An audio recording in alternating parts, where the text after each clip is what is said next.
Subscribe now and press the bell icon. Never miss an update. नमस्कार दोस्तों, मैं कपिल कुमार आपका हमारे चैनल मुकेश एजुकेशन पे आपका हार्दिक स्वागत करता हूं। आज मैं एक ऐसा टॉपिक लेकर आया हूं जो राजस्थान पुलिस में 5 नंबर का होगा और नया टॉपिक जोड़ा गया है, ओनली फॉर राजस्थान पुलिस के लिए है। टॉपिक का नाम है महिला एवं बाल विकास अपराध। तो इसमें हम ये जानेंगे कि अपराध होता क्या है, इसको अपराध को रोकने के लिए कौन सी संस्थाओं का गठन किया गया है और अपराध की पूरी परिभाषा डिटेल से हम पढ़ेंगे। तो हम देखते हैं पहली चोट अपराध। पहले देखते हैं हम अपराध। अपराध क्या है, अपराध की परिभाषा जानेंगे हम। अपराध किसे कहते हैं? अपराध किसे कहते हैं? नियम व संविधान में जो नियम बनाए जाते हैं, यदि कोई व्यक्ति उसका उल्लंघन करता है तो उसे हम क्या कहेंगे? अपराध कहेंगे। तो नियम व कानूनों का उल्लंघन ही क्या है? अपराध। इसकी परिभाषा क्या होगी? नियम व कानूनों का उल्लंघन, कानूनों का उल्लंघन को ही हम क्या कहेंगे? अपराध कहेंगे।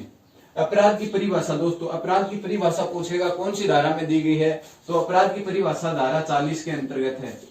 धारा 40 के अंतर्गत क्या है अपराध की परिभाषा? इसको रोकने के लिए भारत सरकार ने एक संस्था का गठन किया। उस संस्था का क्या नाम है? उस संस्था का नाम है एनसीआरबी। दोस्तों इसकी स्थापना भी पूछ सकता है हमसे। तो इसकी स्थापना कब हुई? 11 मार्च 1986 को इसकी स्थापना हुई। इसका अध्यक्ष, पहले इसका मुख्यालय देखते हैं हम। इसका मुख्यालय कहाँ स्थित है? तो इसका मुख्यालय नई दिल्ली के अंतर्गत स्थित है। नई दिल्ली के अंतर्गत क्या है? इसका मुख्यालय है। इस आगे बात आती है इसका अध्यक्ष कौन है? एनसीआरबी का अध्यक्ष, तो अध्यक्ष कौन है? वर्तमान में है रामफल पंवार। रामफल पंवार क्या है? वर्तमान में अध्यक्ष हैं। आगे चलते हैं तो हम देखते हैं कि एनसीआरबी की फुल फॉर्म क्या होती है। तो एनसीआरबी की फुल फॉर्म क्या होती है? National crime record bureau. दोस्तों ये फुल फॉर्म है इंग्लिश में। इसे हिंदी में भी दूसरा नाम दे सकता है। तो हिंदी में दूसरा नाम क्या होगा? नेशनल का नाम क्या हो जाएगा? राष्ट्रीय क्राइम रिकॉर्ड ब्यूरो, ये इसका हिंदी में नाम होगा। दोस्तों परीक्षा में आपके पास से गलती होने के चांस कहां रहेंगे? एक ऑप्शन में यहीं पर ही कुछ गड़बड़ करेगा। रिकॉर्ड की जगह दूसरा नाम देगा तो रजिस्टर या रिकॉर्ड का ध्यान रखना है। पेपर में रिकॉर्ड नाम चेंज नहीं होगा, यहीं पर रजिस्टर नाम दे देगा, रिपोर्ट नाम दे देगा, तो क्या हो जाएगा? आपका क्वेश्चन गलत हो जाएगा। इसके बाद हम देखो, ये देख लिया अपराध क्या होता है। नियमों कानूनों का उल्लंघन अपराध है। धारा 40 के अंतर्गत इसकी परिभाषा है। एनसीआरबी की स्थापना 11 मार्च 1986 को की गई थी। इसका मुख्यालय कहाँ है? नई दिल्ली के अंतर्गत है। इसका अध्यक्ष कौन है? रामफल पंवार है। उसका पूरा नाम नेशनल क्राइम रिकॉर्ड ब्यूरो है और राष्ट्रीय क्राइम रिकॉर्ड ब्यूरो दूसरा नाम है इसका। अब आगे देखते हैं हम इसके कुछ महत्वपूर्ण दिवस हैं, वो आपको इस टॉपिक में पूछ सकता है। तो हम कुछ दिवस देखते हैं। दिवस देखें। 8 मार्च को दोस्तों कौन सा दिवस मनाया जाता है? विश्व महिला दिवस मनाया जाता है। 8 मार्च को विश्व महिला दिवस मनाया जाता है। दोस्तों 8 सितंबर को कौन सा दिवस मनाया जाता है? 8 सितंबर को विश्व साक्षरता दिवस मनाया जाता है। विश्व साक्षरता दिवस मनाया जाता है। दोस्तों 12 जून को कौन सा दिवस मनाया जाता है? तो बाल श्रम निषेध दिवस मनाया जाता है। बाल श्रम निषेध दिवस मनाया जाता है। यह दिवस आपके लिए मोस्ट होगा, बाल श्रम निषेध दिवस। दोस्तों 11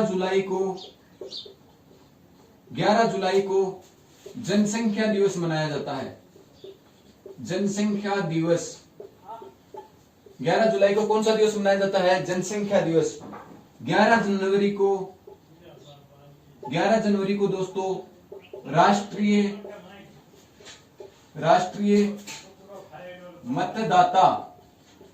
मतदाता दिवस मनाया जाता है। दोस्तों ये टॉपिक बहुत ही महत्वपूर्ण है, 5 नंबर का होगा, इसलिए कुछ दिवस इसमें पूछ सकता है, नया टॉपिक है। तो हम देखते हैं 8 मार्च को विश्व महिला दिवस मनाया जाता है, 8 सितंबर को विश्व साक्षरता दिवस मनाया जाता है, 12 जून को बाल श्रम निषेध दिवस मनाया जाता है, 11 जुलाई को जनसंख्या दिवस मनाया जाता है, 11 जनवरी को राष्ट्रीय मतदाता दिवस मनाया जाता है। ये कुछ महत्वपूर्ण दिवस हैं। तो अब हम आगे एक टॉपिक लेकर चलते हैं, जो एक बड़ा टॉपिक है, घरेलू हिंसा संरक्षण अधिनियम। पूरा अधिनियम पढ़ेंगे, उसकी धाराएं पढ़ेंगे और इसको कब लागू हुआ, ये सगली बातें हम आगे पढ़ेंगे। अधिनियम का नाम है घरेलू हिंसा संरक्षण अधिनियम। घरेलू हिंसा संरक्षण अधिनियम ये एक अधिनियम है और बहुत बड़ा अधिनियम है। ये सबसे महत्वपूर्ण अधिनियम है इसमें टॉपिक में जो जोड़ा गया है। तो घरेलू हिंसा संरक्षण अधिनियम, दोस्तों देखो हमारे संविधान में यदि कोई भी कानून बनता है तो उससे पहले राष्ट्रपति की मंजूरी अति आवश्यक है। तो ये इस अधिनियम को राष्ट्रपति की, पहला ही क्वेश्चन होगा कि इस अधिनियम को राष्ट्रपति की मंजूरी कब मिली? राष्ट्रपति से मंजूरी कब मिली दोस्तों? सितंबर 2005 को इसको राष्ट्रपति से मंजूरी मिली। इसके आगे देखते हैं ये लागू कब हुआ। लागू कुछ है तो इससे ही अगला महीना अक्टूबर लगाना है हमको। अक्टूबर इससे ही अगली साल 2006 और 26 अक्टूबर 2006 को यह घरेलू हिंसा संरक्षण अधिनियम लागू हुआ। परंतु यह संपूर्ण देश में लागू नहीं हुआ, क्योंकि हमारे संविधान में 2005 में एक राज्य अपवाद था। वो कौन सा राज्य था? जम्मू कश्मीर। जम्मू कश्मीर में यह वर्तमान में लागू है। वर्तमान में कब से लागू हुआ? जम्मू कश्मीर में यह कब से लागू हुआ? जम्मू कश्मीर में लागू, यह अधिनियम जम्मू कश्मीर में कब से लागू हुआ? 31 अक्टूबर 2019 को यह वर्तमान में जम्मू कश्मीर में भी लागू है। दोस्तों यहीं पर क्वेश्चन ऐसे ही पूछ सकता है कि सितंबर 2005 को यह अधिनियम क्या संपूर्ण देश में लागू था या नहीं था, या जम्मू कश्मीर को छोड़कर सभी देशों में लागू था, ऐसे क्वेश्चन आएगा इसका। तो ये जम्मू कश्मीर में कब लागू हुआ? 31 अक्टूबर 2019 को। देखो दोस्तों इसमें घरेलू हिंसा संरक्षण अधिनियम में कुल धारा और कुल अध्याय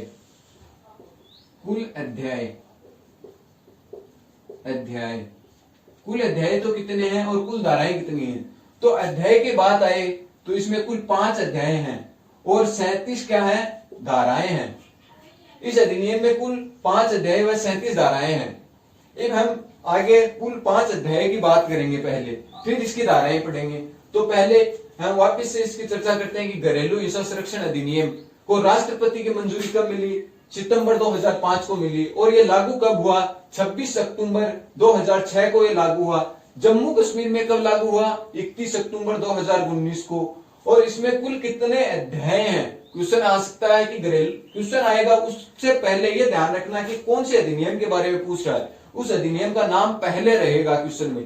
तो क्वेश्चन ऐसे आएगा घरेलू हिंसा संरक्षण अधिनियम में कुल कितनी धाराएं हैं? तो आंसर होगा 37। और घरेलू हिंसा संरक्षण अधिनियम में कुल अध्याय कितने हैं? तो आंसर होगा 5। अब हम आगे देखते हैं, अध्याय के अध्ययन करेंगे।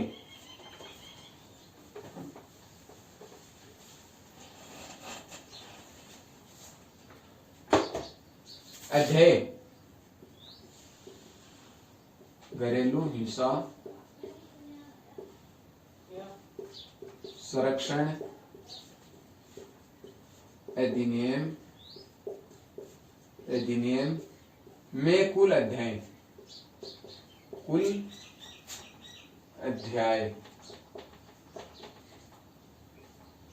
दोस्तों हम आगे पढ़ेंगे घरेलू हिंसा संरक्षण अधिनियम में कुल अध्याय। ये तो आपको मैंने बता ही दिया है कि कुल अध्याय कितने हैं। इसमें 5 अध्याय हैं। एक एक अध्याय को हम पढ़ेंगे। तो पहला अध्याय, अध्याय 1। अध्याय 1 में क्या है? अध्याय 1 में क्या है? यदि हिंदी की बात करें तो कोई निबंध लिखते हैं तो उसमें कहीं से हम स्टार्ट करते हैं। पहली चोट हम पहले कहां से शुरुआत करते हैं? किसी निबंध की प्रस्तावना लिखते हैं। तो उसी प्रकार ये एक अधिनियम है, इसकी शुरुआत हम कहीं से करेंगे। तो पहले अध्याय नंबर 1 में क्या है? प्रस्तावना। प्रस्तावना अध्याय 1 में क्या है? प्रस्तावना। प्रस्तावना का वर्णन कौन कौन सी धारा में मिलता है? ये क्वेश्चन आ सकता है। धारा 1 व 2 में, धारा 1 व 2 में प्रस्तावना का वर्णन मिलता है। अध्याय नंबर 2 दोस्तों, अध्याय नंबर 2, अध्याय 2, अध्याय 2 में क्या है? अध्याय 2 में क्या है? अध्याय 2, अध्याय 2 में क्या है? पहले हम प्रस्तावना लिखते हैं अध्याय 2 में। फिर अध्याय 2 में क्या बात है? घरेलू हिंसा, घरेलू हिंसा, हिंसा संरक्षण अधिनियम, घरेलू हिंसा संरक्षण अधिनियम, अधिनियम की परिभाषा। परिभाषा दोस्तों, अध्याय 2 में क्या है? घरेलू हिंसा संरक्षण अधिनियम की परिभाषा है कि कौन कौन सी घरेलू हिंसाएं होती हैं, उसके बारे में इसकी परिभाषित किया गया है अध्याय 2 के अंतर्गत। इसमें धारा कौन सी होगी? धारा 3 में इसका वर्णन मिलता है। धारा 3 में क्या मिलता है? इसका वर्णन मिलता है। ये देखो, घरेलू हिंसाएं कितने प्रकार की होती हैं, ये इसमें बताया गया है, इसमें परिभाषित किया गया है कि घरेलू हिंसाएं कितने प्रकार की होती हैं। तो उसमें प्रकार देखते हैं। घरेलू हिंसा के प्रकार, घरेलू हिंसा के प्रकार, घरेलू हिंसा के प्रकार, घरेलू हिंसा के कितने प्रकार हैं? तो 4 प्रकार की घरेलू हिंसा होती है। देखो, हम चारों प्रकार देखेंगे अलग अलग तरीके से। पहली हिंसा कौन सी है? शारीरिक हिंसा, शारीरिक हिंसा। शारीरिक हिंसा, यदि किसी महिला को कोई व्यक्ति लकड़ी से पिटाई करता है और उसके खून या रक्त बहने लग जाता है, तो वो कौन सी हिंसा हो गई? उसके शरीर को चोट पहुंची है, तो वो कौन सी हिंसा है? शारीरिक हिंसा है। दूसरी हिंसा कौन सी होती है? भावनात्मक हिंसा, भावनात्मक हिंसा। किसी महिला को थप्पड़ मार दिया जाता है या किसी को गाली गलौज दिया जाता है, तो उसमें उसके दिमाग को ठेस पहुंचती है, तो वो कौन सी हिंसा हो गई? वो भावनात्मक हिंसा, वह भावनात्मक दुर्व्यवहार हो गया उसके साथ। तीसरी हम बात करते हैं। तीसरी कौन सी है? तीसरी है आर्थिक हिंसा, आर्थिक हिंसा, आर्थिक हिंसा। ये आर्थिक हिंसा क्या चीज है? तो आर्थिक हिंसा कौन सी होती है? आर्थिक हिंसा वो होती है यदि कोई महिला सरकारी टीचर है या कोई नर्स है और उसका पेमेंट आता है, तो पेमेंट आता है तो या तो उसका ससुर या उसका पिता या कोई भी उसका रिश्तेदार उसे वो पेमेंट नहीं देता है। कमाती तो है वो, परंतु वो पेमेंट उसे नहीं मिलता है। उसके साथ कौन सा व्यवहार होता है? रुपए पैसे उसे नहीं दिए जाते हैं, तो उसके साथ आर्थिक हिंसा हुई। चौथा प्रकार है लैंगिक हिंसा, लैंगिक हिंसा, लैंगिक या यौन हिंसा, यौन हिंसा। चौथा प्रकार कौन सा है? लैंगिक या यौन हिंसा। इसके अंतर्गत क्या होता है, यह आपको सभी को पता है। तो ये 4 प्रकार की हिंसा होती हैं। ये अध्याय 2 में दिया गया है, घरेलू हिंसा संरक्षण अधिनियम की परिभाषा में बताया गया है और धारा 3 के अंतर्गत बताया गया है।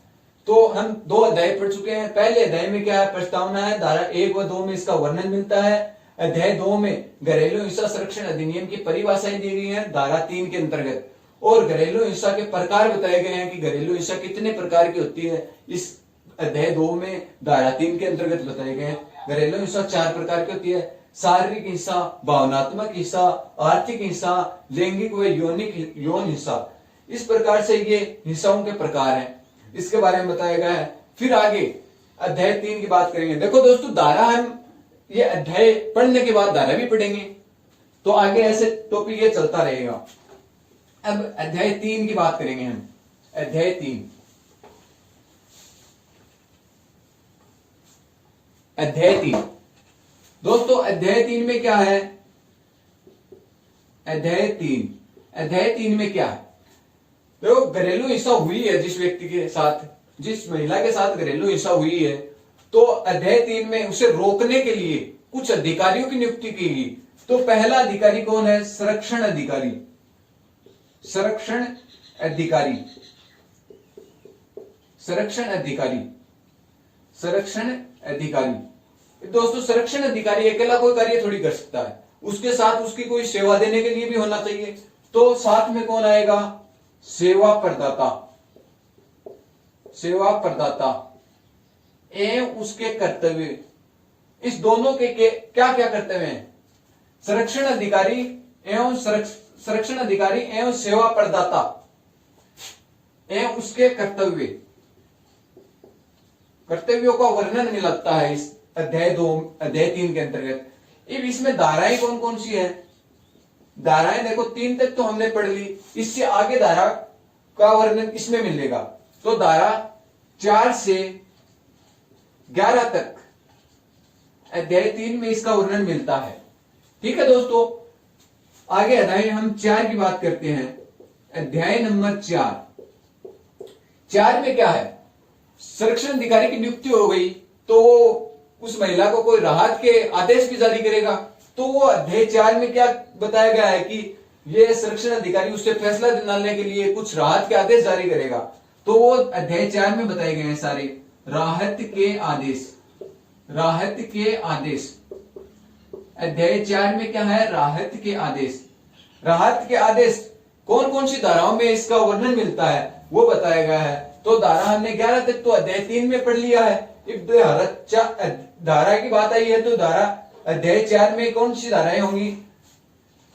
धारा 12 से 29 तक, धारा 12 से 29 तक अध्याय 4 में इसका वर्णन मिलता है। जो भी राहत के आदेश करेगा वो 12 से 29 तक के अंदर करेगा। 12 से 29 के अंदर राहत के आदेश देगा अध्याय 4 में, और धारा 12 से 29 तक। अब आगे अध्याय 5 आता है।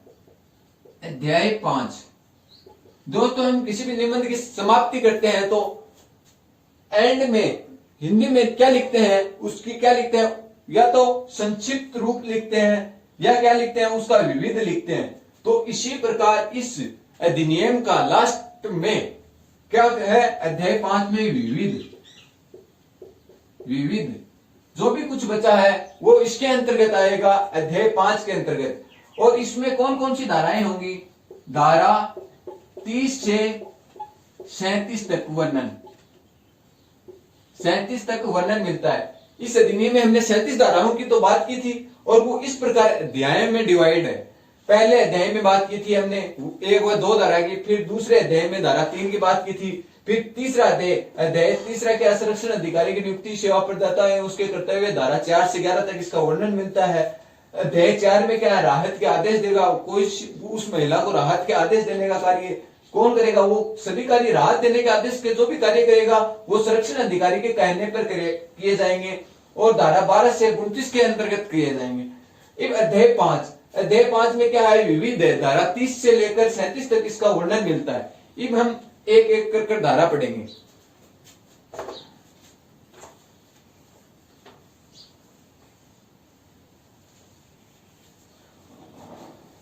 घरेलू हिंसा संरक्षण अधिनियम की कुल धाराएं, कुल धारा दोस्तों कितनी है? कुल धारा 37 है।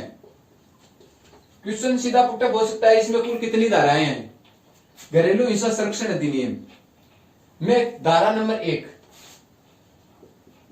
धारा एक हम किसी नए अनजान व्यक्ति से मिलते हैं तो हम उसका परिचय लेने के लिए सबसे पहले क्या करते हैं? उसका नाम, पता आदि की जानकारी करते हैं। तो धारा 1 में क्या है? घरेलू हिंसा संरक्षण अधिनियम का नाम व परिचय, नाम व परिचय। धारा 1 में क्या है घरेलू हिंसा संरक्षण अधिनियम का नाम और परिचय। दोस्तों बार बार मैं घरेलू हिंसा संरक्षण अधिनियम यहीं पर नहीं लिखूंगा मैं, आप समझाना कि घरेलू हिंसा संरक्षण अधिनियम का क्या है नाम और परिचय। धारा 1 के अंतर्गत वर्णन मिलता है। क्वेश्चन ऐसे आएगा घरेलू हिंसा संरक्षण अधिनियम में नाम और परिचय का वर्णन कौन सी धारा के अंतर्गत मिलता है, तो आपको सीधा पुटअप करना है आंसर नंबर 1 धारा 1। धारा 2, धारा 2 में दोस्तों पीड़ित महिला जो जिसके भी साथ घरेलू हिंसा हुई है, पीड़ित महिला मजिस्ट्रेट के पास जाएगी। पीड़ित महिला मजिस्ट्रेट के पास जाएगी, धारा 2 में क्या बताया गया है, पीड़ित महिला किसके पास जाएगी, मजिस्ट्रेट के पास। दोस्तों यदि ये पूछे प्रश्न कि पीड़ित महिला मजिस्ट्रेट के पास आवेदन किस धारा के अंतर्गत करेगी, तो इसके एक डंडा ही लगाना है। धारा 12 के अंतर्गत क्या करेगी, पीड़ित महिला मजिस्ट्रेट के पास आवेदन। इसमें आवेदन नहीं कर रही है, इसमें क्या कर रही है, पीड़ित महिला मजिस्ट्रेट के पास जाएगी। क्वेश्चन ऐसे पुटअप होगा घरेलू हिंसा संरक्षण अधिनियम में पीड़ित महिला मजिस्ट्रेट के पास किस धारा के अंतर्गत जाएगी, तो धारा 2 के अंतर्गत। धारा 3, धारा 3 दोस्तों हमने पढ़ी है पहले कि इसमें क्या दिया गया है, घरेलू हिंसा संरक्षण अधिनियम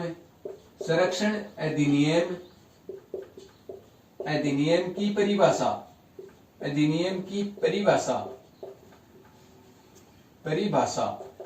दोस्तों इस परिभाषा में हमने पहले ही बता दिया है कि घरेलू हिंसा 4 प्रकार की होती है, ये हमने अभी इसी वीडियो में देखा है। धारा 4 में क्या है, धारा में क्या है, पीड़ित महिला द्वारा संरक्षण अधिकारी को जानकारी देना, संरक्षण अधिकारी को जानकारी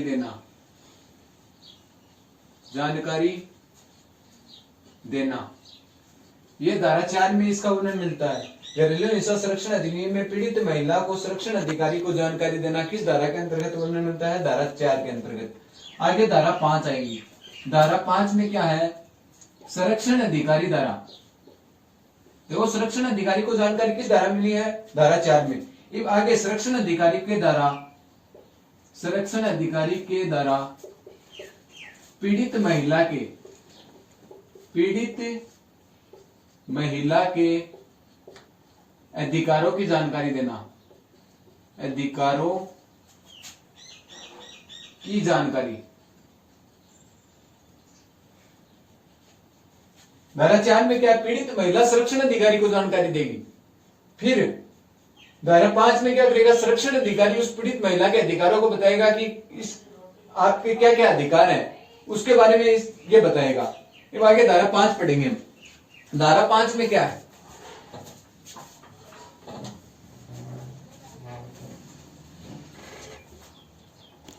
देखो दोस्तों धारा 5 में क्या है, धारा 5 हमने पढ़ ली। धारा 6 में क्या है, यदि किसी महिला को यदि शारीरिक हिंसा हुई है, उसके साथ चोट पहुंची है, तो उसको कुछ यदि वो महिला केस दर्ज करवाएगी तो उसे घर से तो बाहर निकाला ही जाएगा, घर में तो कोई रखेगा नहीं केस दर्ज करा देगी। तो यहीं पर संरक्षण अधिकारी क्या करेगा, गृहों की सुविधा उपलब्ध कराना, गृहों की सुविधा उपलब्ध करवाना। ये कितने दिन तक करवाएगा गृहों की सुविधा उपलब्ध, ये 3 दिन के अंदर की प्रथम सुनवाई जब तक नहीं होगी तब तक ये गृहों की सुविधा उपलब्ध करवाएगा। धारा 7 में क्या है, धारा 7 में क्या है दोस्तों, 7 में ये है कि किसी महिला को शारीरिक हिंसा हो गई, उसको चोट लगी, तो उसके इलाज के लिए उसे चिकित्सा सुविधा उपलब्ध करवाना, चिकित्सा सुविधा उपलब्ध करवाना,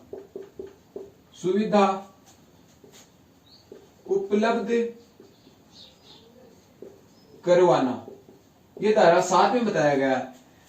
दोस्तों क्वेश्चन ऐसे आएगा कि संरक्षण अधिकारी द्वारा चिकित्सा सुविधा किस धारा के अंतर्गत उपलब्ध करवाई जाती है, ऑप्शन होंगे धारा 1, धारा 5, धारा 7, धारा 10 इस प्रकार से। तो धारा 7 में क्या है, चिकित्सा सुविधा उपलब्ध करवाएगा, पीड़ित महिला को चिकित्सा सुविधा उपलब्ध कराने का कार्य ये करेगा कौन, संरक्षण अधिकारी ही सभी कार्य करेगा। धारा 8 में, धारा 8 दोस्तों हम संरक्षण अधिकारी कर रहे हैं, तो धारा 8 में क्या है, संरक्षण अधिकारी की नियुक्ति, संरक्षण अधिकारी की नियुक्ति, अधिकारी की नियुक्ति ये क्या है, संरक्षण अधिकारी की नियुक्ति धारा 8 के अंतर्गत होती है। अब इसकी नियुक्ति कौन करता है दोस्तों, तो वो राज्य सरकार का कार्य है। राज्य सरकार क्या करेगी, संरक्षण अधिकारी की नियुक्ति, राज्य सरकार करेगी संरक्षण अधिकारी की नियुक्ति। धारा 9 में, धारा 9 में इसके संरक्षण अधिकारी के कर्तव्य, संरक्षण अधिकारी के कर्तव्य के बारे में बताया गया है कि संरक्षण अधिकारी के क्या क्या कर्तव्य हैं, उस पीड़ित महिला को क्या क्या सुविधा उपलब्ध करवाएगा, केस कैसे सोल्व करेगा, ये इसके कर्तव्य के बारे में बताया गया है। धारा 10 में क्या है, देखो दोस्तों संरक्षण अधिकारी के साथ हमने अध्याय 3 में पढ़ा था कि संरक्षण अधिकारी के साथ कौन आएगा, सेवा प्रदाता आएगा। तो धारा 10 में क्या है, सेवा प्रदाता की नियुक्ति, सेवा प्रदाता की नियुक्ति, सेवा प्रदाता की नियुक्ति धारा 10 के अंतर्गत है। सेवा प्रदाता की नियुक्ति तो इसके भी कर्तव्य होंगे, तो वो कौन सी धारा में होंगे, तो धारा 11, धारा 11 में क्या है, सेवा प्रदाता के कर्तव्य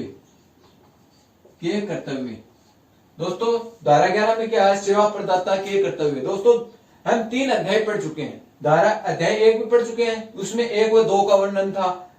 अध्याय 2 में क्या था, धारा 3 का वर्णन था। अध्याय 3 में क्या था, 4 से लेकर 11 तक का वर्णन मिलता है। तो 11 धाराएं हम पढ़ चुके हैं। अब आगे अध्याय नंबर 4 पढ़ेंगे, उससे पहले हम पीछे का थोड़ा सा रिवाइज कर लेते हैं। देखो दोस्तों अपराध पढ़ा था, अपराध की परिभाषा क्या दी थी हमने, नियमों कानूनों का उल्लंघन ही क्या है, अपराध है। फिर पढ़ा था अपराध की परिभाषा कौन सी धारा में मिलती है, धारा 40 में मिलती है। फिर उसके लिए रोकने के लिए एक संस्था का गठन किया गया था, एनसीआरबी। एनसीआरबी का फुल फॉर्म देखा था हमें, नेशनल क्राइम रिकॉर्ड ब्यूरो। इसके बाद हमने देखा था इसकी स्थापना कब हुई, 11 मार्च 1986 को। उसका मुख्यालय कहां पर है, तो उसका मुख्यालय दिल्ली में है। दिल्ली के बाद में हमने घरेलू हिंसा संरक्षण अधिनियम पढ़ा था, घरेलू हिंसा संरक्षण अधिनियम, घरेलू हिंसा संरक्षण अधिनियम पढ़ा, संरक्षण अधिनियम पढ़ा था। उसमें ये लागू कब हुआ था, तो सितंबर 2005 को ये क्या हुआ था, लागू हुआ था। राष्ट्रपति की मंजूरी मिली थी। फिर लागू कब हुआ था, 26 अक्टूबर 2006 को ये संपूर्ण तरीके से लागू हुआ था। और पूरे भारत में यदि बात करें तो 31 अक्टूबर बाद 2019 के बाद संपूर्ण भारत में लागू हुआ, जम्मू कश्मीर में लागू हुआ था। इसमें कुल अध्याय पढ़े तो अध्याय कितने थे, अध्याय थे 5। धारा पढ़ी, धारा कितनी थी, 37। अध्याय 1 में क्या पढ़ा था, अध्याय 1 में प्रस्तावना पढ़ी थी। इसके बाद अध्याय 2 में क्या पढ़ा था हमने, घरेलू हिंसा संरक्षण अधिनियम की परिभाषा पढ़ी थी, वो धारा 3 में वर्णन मिलता है। फिर इसके बाद में अध्याय 3 पढ़ा था, उसमें सेवा प्रदाता एवं संरक्षण अधिकारी एवं उसके कर्तव्य के बारे में पढ़ा था, उसका वर्णन धारा 4 से 11 तक मिलता है। फिर अध्याय 4 पढ़ा था, अध्याय 4 में क्या पढ़ा था, राहत के आदेश जारी करेगा कौन करेगा, संरक्षण अधिकारी करेगा, और उसका वर्णन 12 से लेकर 29 तक मिलता है। इसके बाद हमने क्या पढ़ा, इसके बाद हमने पढ़ा अध्याय 5, उसमें क्या पढ़ा, विविध पढ़ा। विविध में धारा 29 से आगे 30 से लेकर 37 तक वर्णन मिलता है। फिर हमने धाराओं के बारे में पढ़ा था। धारा 1 में क्या है, किसी भी धारा का नाम व परिचय होता है, घरेलू हिंसा संरक्षण अधिनियम का नाम व परिचय के बारे में बताया गया है। फिर धारा 2 के अंतर्गत क्या था कि पीड़ित महिला क्या करेगी, मजिस्ट्रेट के पास जाएगी, आवेदन हमने बताया था कि धारा 12 के अंतर्गत करेगी। इस धारा 3 में परिभाषा पड़ी थी घरेलू हिंसा संरक्षण अधिनियम के कितने प्रकार पड़े थे उसके, कि 4 प्रकार की घरेलू हिंसा हो सकती है, शारीरिक, मानसिक, आर्थिक और लैंगिक, ये 4 प्रकार की हिंसा पड़ी थी। इसके बाद अध्याय हम धारा 4 पड़ी थी। 4 में क्या है, पीड़ित महिला की जानकारी संरक्षण अधिकारी को देना। फिर संरक्षण अधिकारी क्या करेगा, पीड़ित धारा 5 में पीड़ित महिला को उसके अधिकारों की जानकारी बताएगा। फिर 6 में क्या किया था, 7 में हमने क्या किया था, चिकित्सा सुविधा उपलब्ध करवाई थी। 6 में आश्रय गृह उपलब्ध करवाए थे। और इसके बाद धारा 8 में संरक्षण अधिकारी की नियुक्ति पड़ी थी। धारा उसकी नियुक्ति कौन करेगा, राज्य सरकार करेगी। और इसके बाद उसके 9 में क्या पढ़े थे, कर्तव्य पढ़े थे। और 10 में सेवा प्रदाता आया था, उसकी नियुक्ति की थी। और 11 के अंतर्गत हमने क्या पढ़ा था, सेवा प्रदाता के कर्तव्य पढ़े थे। इससे क्या आगे हम अगले वीडियो में पढ़ेंगे। आपको यदि ये वीडियो पसंद आया है तो लाइक और सब्सक्राइब जरूर कीजिए।